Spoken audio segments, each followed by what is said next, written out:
राजस्थान की घटना है। राणा जी के दरबार में एक महानुभाव चाकरी करते थे, नौकरी करते थे, सेवा करते थे। 4-5 भाई थे। उनमें सबसे छोटे भाई का नाम था कमधुज्जी।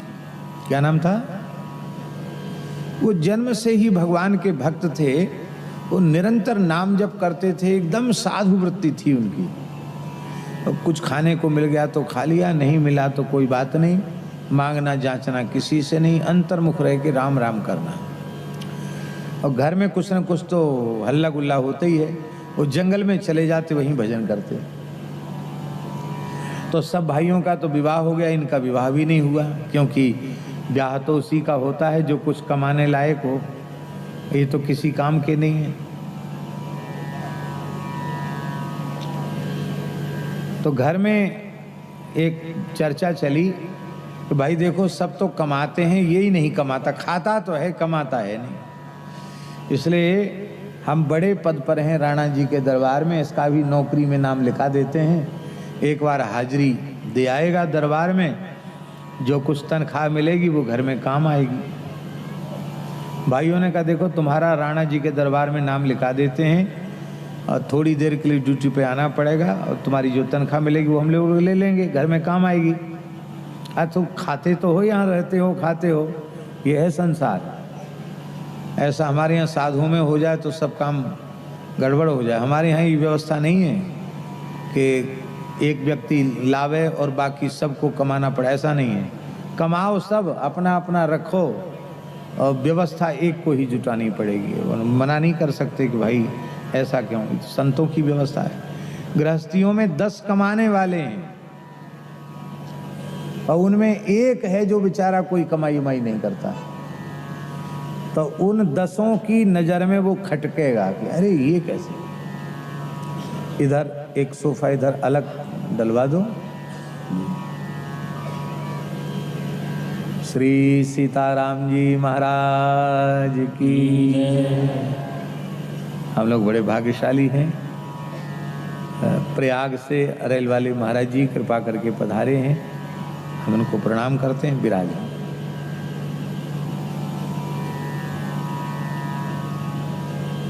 जय जय श्री सीताराम। कमधुज्जी ने मना कर दिया।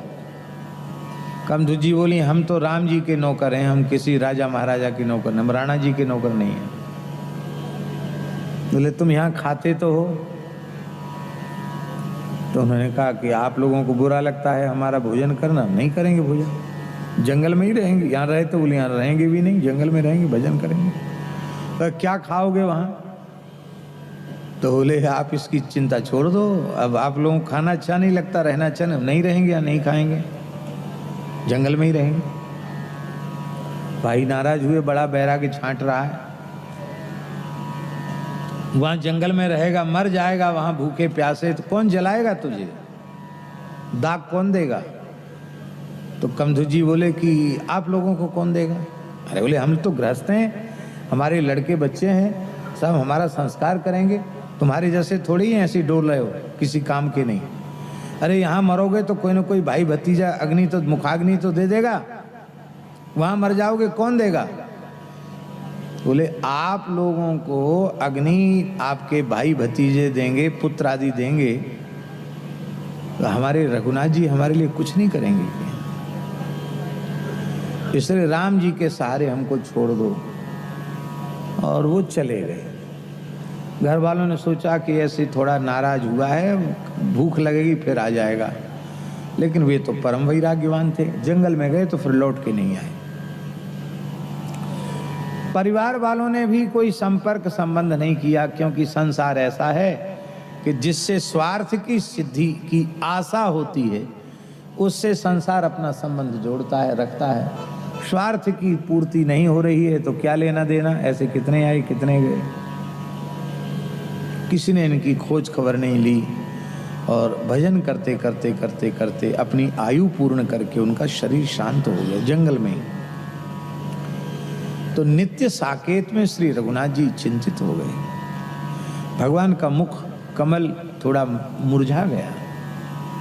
हनुमान जी चरण दबा रहे थे। हनुमान जी ने कहा सरकार, आपका प्रसन्नता से खिला हुआ मुक्कमल मुरझा कैसे रहा है? भगवान के नेत्र भरा है। बोले हनुमान जी, अनन्य भाव से मेरा आश्रय लेने वाले मेरे परम नाम जापक संत कमधुज जी का शरीर शांत हो गया है। उन्होंने अपने भाइयों से कहा था कि जब तुम्हें तुम्हारे परिवार के लोग जलाएंगे तो हमारी व्यवस्था हमारे राम जी करेंगे। तो अब उनका, यद्यपि वो हमारे धाम में ही आ गए हैं, लेकिन उनके शरीर का संस्कार करने के लिए तो हमको जाना पड़ेगा, जाना पड़ेगा। हनुमान जी बोले कि सरकार आप भले ही पधारो, आपको कौन मना कर सकता है, लेकिन मेरी भी एक प्रार्थना है। आप परम भक्त गृधराज जटायु का संस्कार अपने हाथ से कर चुके हैं, हमको भी किसी भक्त के संस्कार करने की इच्छा है।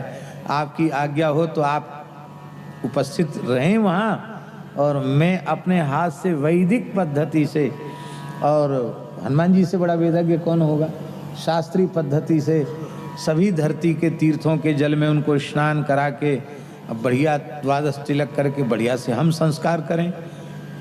तो राम जी बोले भैया, हनुमान जी ने कभी कुछ मांगा तो है नहीं, आज मांग। बोले अच्छा ठीक है, तुम संस्कार करो या हम संस्कार करें, इसमें ज़्यादा कोई अंतर नहीं है। तो भगवान की उपस्थिति में हनुमान जी ने संस्कार किया। उनकी चिता के धुआं के लगने से उस जंगल में जितने प्रेत थे सब मुक्त होकर भगवान के धाम को चले गए, उनकी चिता के धुआं से। एक प्रेत कहीं घूमने फिरने गया था, ये लोग भी घूमने फिरने चले जाते हैं कि नहीं? वो घूमने गया था, और वो आया, उसने देखा हमारे कुटुंब खानदान के कोई नहीं, यहाँ तो सब गायब है। कहाँ है भैया, सब कहाँ चले गए? एक महात्मा वहाँ भजन करते थे, बोले अब वो नहीं है सब, वो तो सब भगवान के धाम को चले गए। कैसे गए? तो सारी बात बताई, तुम रह गए। और वो भरत माथा पीट पीट के रोने लग गया कि हमको भी इसी योनि में पता नहीं कब तक पड़े रहना पड़ेगा। महाराज मेरा उद्धार करो, मेरे ऊपर कृपा करो। तो संत की महिमा का स्मरण करके उन संत ने जिस स्थल पर कमधुज जी का दाह संस्कार हुआ था, वहां कोई अग्नि नहीं थी, संस्कार का कोई चिन्ह भी वहां नहीं रह गया था, पर जहां कमधुज जी का संस्कार किया गया था वहां कुछ कंडा लकड़ी डालकर जैसे ही अग्नि चैतन्य किया, उस धुआं के लगने से भी वो प्रेत मुक्त हो गया जो बाकी रह गया था। भक्त की महिमा, आहा, भगवान भी वर्णन नहीं कर सकते।